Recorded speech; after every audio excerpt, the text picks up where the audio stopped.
कथाको शीर्षक यमुनाको प्रेम यमराजको वरदान भाइटिका। तिहारको सबैभन्दा महत्त्वपूर्ण दिन हो भाइटिका। लक्ष्मी पूजाको भोलिपल्ट गोवर्धन पूजा गरेपछि त्यसको भोलिपल्ट भाइटिका मनाइन्छ। वास्तवमा भाइटिकाको इतिहास निकै पुरानो छ, जुन मृत्युका देवता यमराज तथा उनकी बहिनी यमुनासँग सम्बन्धित छ। यमराज हरेक वर्ष कार्तिक महिनाको शुक्ल पक्षको द्वितीय तिथिको दिन आफ्नी बहिनी यमुनालाई भेट्न उनको घर जान्छन्। बहिनीले पनि उनलाई टीका लगाइदिएर भोजन गराउँछिन्। यमराजले आफ्नी बहिनीलाई एउटा वरदान दिएका थिए, जसका कारण हरेक वर्ष भाइटिका पर्व मनाउन थालिएको हो। कथा यस प्रकार छ। सूर्यदेवकी श्रीमती संज्ञाका 2 सन्तान थिए, छोरा यमराज तथा छोरी यमुना।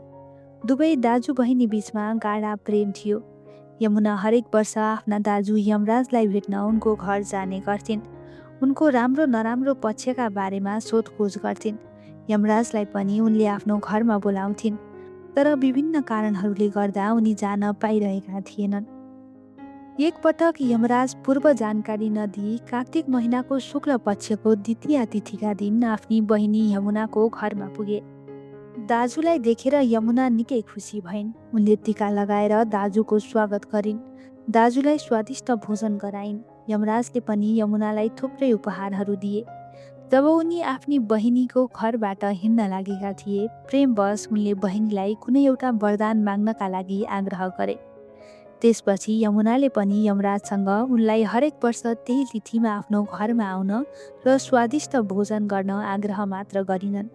यसै गरी जो दाजुभाइ उक्त तिथिमा आफ्ना दिदी बहिनीको घरमा जान्छन्, टीका लगाउँछन् र भोजन गर्छन्, आफ्ना दिदी बहिनीहरूलाई उपहारहरू दिन्छन्, तपाईँले उनीहरूको सम्पूर्ण मनोकामनाहरू पुरा गरिदिनुहोला।